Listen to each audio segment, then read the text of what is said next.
Guidepost for the Hall of Pure Bliss is one of the texts that my groups recite periodically from our One Earth Zen Sutra book. It begins this way. By seeking appearances and sounds, one cannot truly find the way. The deep source of realization comes with constancy, bliss, self, and purity. Its purity is constant. Its bliss is myself. The two are mutually dependent, like firewood and fire. The self's bliss is not exhausted. Constant purity has no end. Deep existence is beyond forms. Wisdom illuminates the inside of the circle. Inside the circle, the self vanishes, neither existent nor non-existent. Now, from there, the full text continues, and what I've quoted is just the first fourth or fifth of the whole text. It was written by Hongzhi, born in 1091. So he's not one of those Tang Dynasty masters. He's well into the Song Dynasty. And he wrote the Guidepost to the Hall of Pure Bliss sometime between 1129 and his death in 1157, while he was abbot of the Jingde Monastery on Mount Tiantong. It was a time when there was vigorous debate about the Silent Illumination approach versus the koan introspection approach. And since the koan, particularly the watu approach to the nugget of the koan, was intended to introduce a sudden breaking open, this debate has echoes of the old sudden versus gradual supposed dispute that went back to Huineng almost 500 years before. This version of the dispute seems to have been rather one-sided. Dahui was championing koan introspection, and he fiercely criticized Hongzhi's Silent Illumination for being quietistic, lifeless practice that led practitioners to mistake blankness for true awakening. But Hongzhi didn't argue back. He just kept on teaching Silent Illumination, responding, if indeed it was a response at all, to Dahui's criticism by just clarifying in his own teaching that anyone who was doing Silent Illumination properly wasn't at all being quietistic or lifeless or blank. So let's look at these opening lines from the Guidepost to the Hall of Pure Bliss. The first line, by seeking appearances and sounds, one cannot truly find the way. Hongzhi is not just saying don't grasp at sense experience. His monks were doing a Silent Illumination practice. They were sitting still, attending to whatever arises in awareness. And what arises? Some version of appearances and sounds, or the mental echoes of appearances and sounds. The appearance might be the appearance of luminosity. The sounds might be the sounds of silence. There's always the content of consciousness. So when he says, don't seek appearances and sounds, he's talking about the qualities of meditative experience itself. Don't seek for those qualities. So there you are, deep into your zazen, and you get a certain quality of spacious awareness. Or maybe you feel a little bit of brightness, or you have a sense of things being very still and clear. And what's very likely to happen is that you almost imperceptibly turn toward that quality. Perhaps Nothing as blatant as congratulating yourself on this quality in your meditation, but instead maybe just a subtle leaning, a hint of a wish for it to continue or deepen. That's seeking appearance, even if it's a luminous, spacious appearance. Or maybe we come from the other side. You heard your teacher say not to seek even these subtle, spacious appearances, so you try to just be blank, which is just what Dahui's criticism of silent illumination was. Maybe you think that's what beyond forms should feel like, but trying to be blank is also one more seeking of appearances. So what are we to do instead? How do we move beyond that? Well, the second line begins to offer us the clues. Hongzhi says in the second line, the deep source of realization comes with constancy, bliss, self, and purity. The deep source of realization comes with constancy, bliss, self, and purity. You don't have to go seek it. It comes with it. So the answer to how to not seek after appearances and sounds is to understand what this constancy, bliss, self, and purity actually mean so that you stop looking for them as experiences to be acquired. Now, you may be noticing that these four things are things the Buddhist tradition tells us pretty clearly we aren't going to have.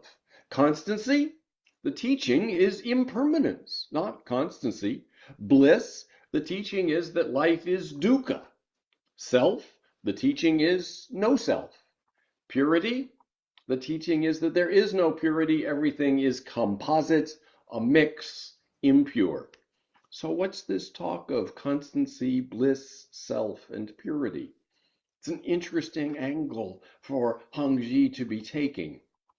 Hongzhi is saying, I think, that there is a constancy behind the pervasive impermanence. The impermanence itself is constant. That's the constancy.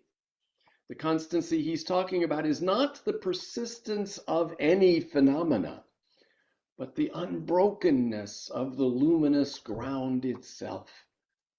The sitting, your sitting, my sitting, is impermanent. But the sitting opens onto something not. You can't make that the goal. You don't practice toward constancy as a goal. You just settle into what was always already unbroken. The constancy was never acquired and cannot be lost, which is precisely why it doesn't show up as a thing with duration.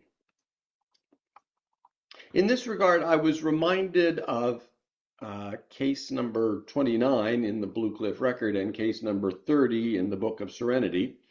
The Book of Serenity is the longer version. It's got a sort of postscript that the Blue Cliff Record version doesn't have. A monk asked Dasui, when the great Kalpa fire bursts out, the whole universe will be destroyed. I wonder if its will also be destroyed or not. And Dasui said, destroyed. The monk said, if so, will it be gone with the other? And Dasui said, gone with the other. And that's where the Blue Cliff Record version ends. But the Book of Serenity version continues that the monk then goes to see Longji. And the monk asks Longji, when the great Kalpa fire bursts out, the whole universe will be destroyed. I wonder if it will also be destroyed or not. Longji said, not destroyed. The monk said, why is it not destroyed? Longji said, because it is the same as the whole universe. And so the whole universe will be destroyed. In Buddhist cosmology, the end of time, as it were, would come with this great Kalpa fire. But we have a very similar cosmology today from modern physics, the heat death of the universe. At some point, all the entropy will have overcome all of the order, and there will be this end of all time. Still billions of years away, so I don't think you have to plan for it right now. But the whole universe will be destroyed. If it is, what about it? What about the thing, the essential thing? The Cleary translation uses this. Is this destroyed or not? David Hinton, as almost always, has an interesting and different approach. He unpacks it or this as this unthought here right now. Will this unthought here right now also be burned down into ruins? And we have one master, Da Sui, saying, yes, it will be destroyed, and another master, Hongzhi, saying, no, it will not be destroyed. Won't be destroyed because it's the same as the whole universe. The great Kalpa fire is the whole universe of constant change, ever ongoing impermanence. Change doesn't destroy the fact of change. On the one hand, there is nothing we can cling to. It's all going to pass away. Da Sui's got that lesson for us. It's all going to pass away. There is nothing that can be clung to. On the other hand, that very impermanence itself is something you can rely on. Change is going to happen. So we've got this constancy of inconstancy. And when we make our peace with that, then there's real peace. And again, it's not a peace you can have as a goal or anything you can achieve, but it is a peace that can happen. And that this practice does tend to open that up for us. In the same sort of way we might speak of the constancy of inconstancy, we can speak of the bliss of the very unsatisfactoriness of our lives. The Sanskrit word for bliss here is sukha. So we're talking about the sukha of dukkha. Dukkha is birth, old age, sickness, death, being subjected to what we don't like, losing what we do like. And attending to these facts of life, these basic triggers of reactivity, attending to them eases the reactivity. And there's a kind of bliss that comes with that letting go of reactivity. That's the sukha of the dukkha. Again, not something you can have as a goal, not something to pursue, but something that's there when we are fully in tune with the sort of organism that we are. An organism prone to sickness, old age, death, and prone to reactivity about those things. And the self of the no self is like the constancy of impermanence. There's no self because there's no permanent essence. Not a single part of you is fixed or distinct. And that very flux is the self. There is no bounded self. You are unbounded, unboundaried. Ultimately, the entire universe is you. So again, we might call it the self behind the no self. The self behind the unbounded self is the self that is the entire universe. And in the same sort of way, we might speak of the purity of impurity, the uniformity of all things being composite. And so that gives us the third line.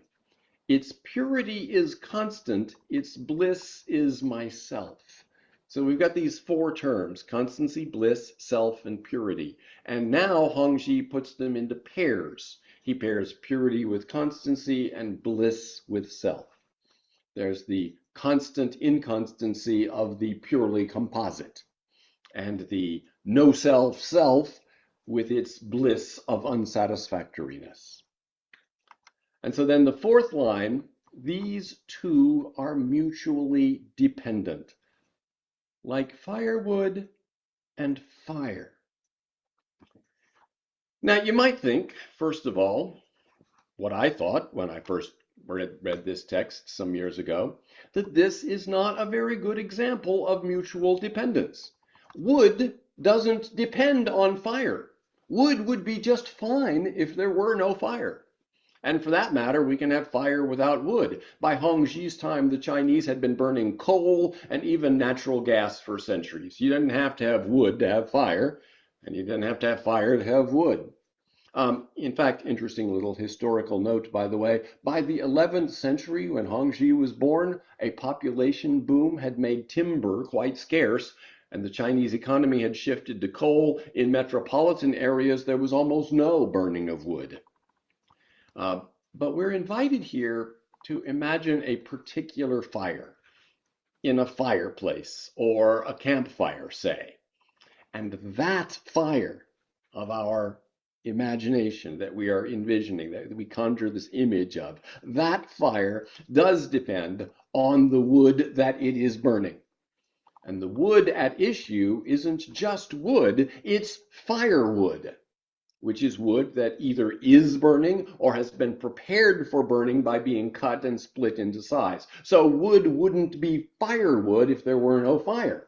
And in particular, in our image of a fireplace or a campfire without fire, the wood wouldn't be the burning, orange, glowing firewood that it is.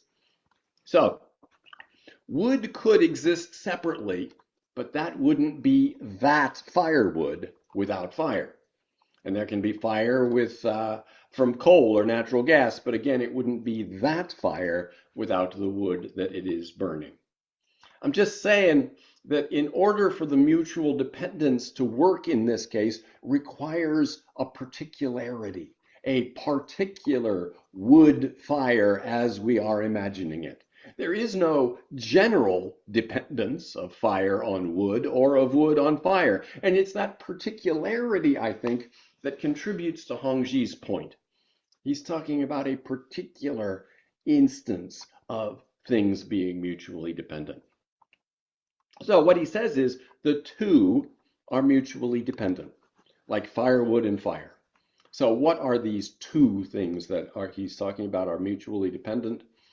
It seems to be that the constancy purity pairing and the bliss self pairing, those two pairings are mutually dependent on each other.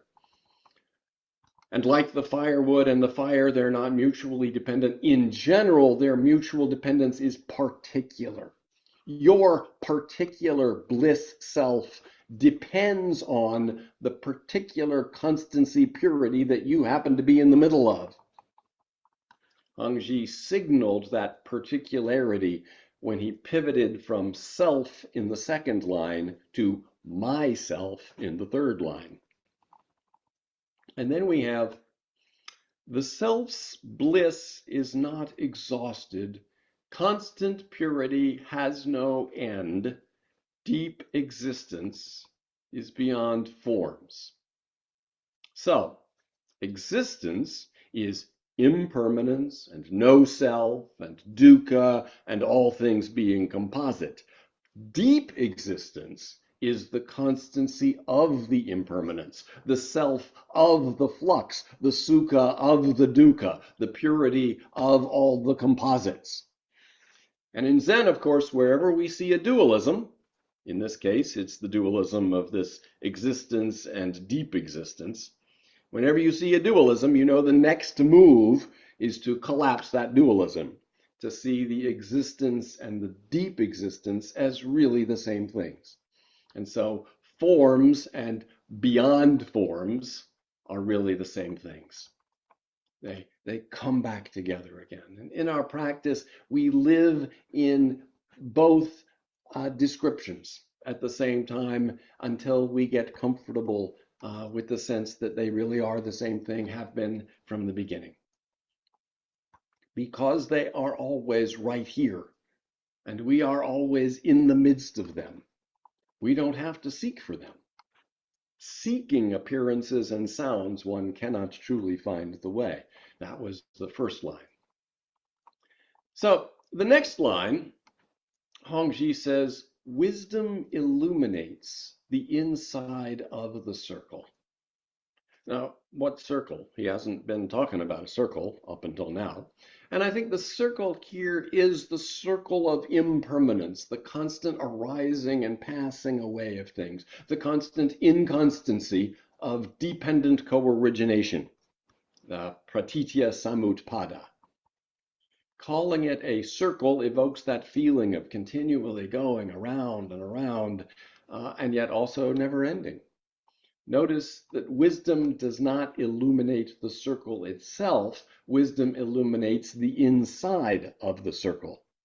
If wisdom illuminated the circle, we'd have a subject standing outside or at the boundary, casting light on an object, this circle. The circle would be something known, surveyed, comprehended. There would be a knower separate from the known, and we would be stuck in seeking appearances and sounds. So wisdom doesn't illuminate the circle itself, but it illuminates the inside of the circle, right where you are, right where you stand.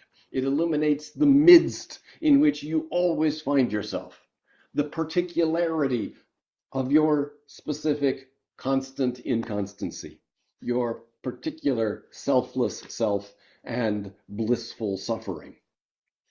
Wisdom has no exterior position.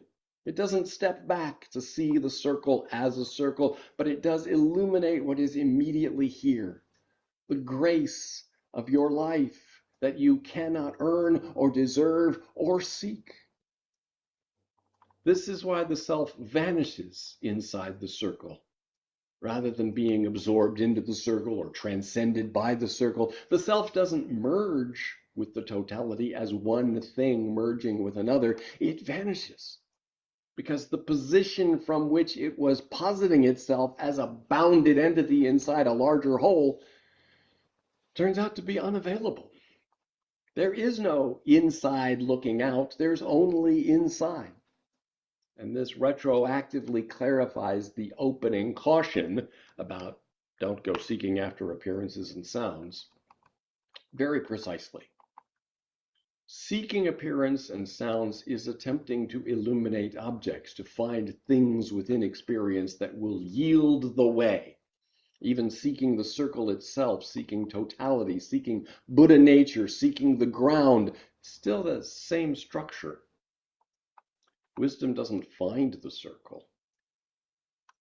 Wisdom operates inside it, which means wisdom was never outside it, which means what we were calling the search was always already happening within what was being searched for.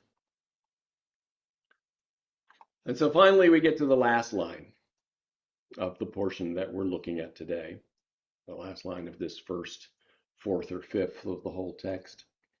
Inside the circle, the self vanishes, neither existent nor non-existent. And how something can be neither existent nor non-existent is perhaps a whole nother Dharma talk for a whole nother day. So let me just pause there and see what thoughts, feelings are coming up for you. Comments, questions.